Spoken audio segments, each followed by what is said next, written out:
عوام کو بتایا جاتا ہے کہ وہ اسٹارلنک کی اپنی یا اس سے متعلق کسی بھی ویب سائٹ کے ذریعے پری بکنگ آرڈر دینے سے باز رہیں۔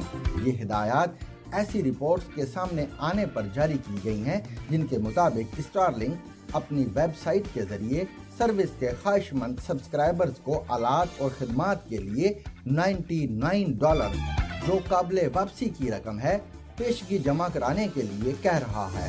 پی ٹی اے نے یہ معاملہ پہلے ہی اسٹارلنک کے ساتھ اٹھایا ہے کہ وہ خواہش مند صارفین سے پری آرڈر بکنگ کو فوری طور پر بند کر دے، کیونکہ ابھی تک کمپنی کو پاکستان میں انٹرنیٹ خدمات مہیا کرنے کا کوئی لائسنس جاری نہیں کیا گیا ہے۔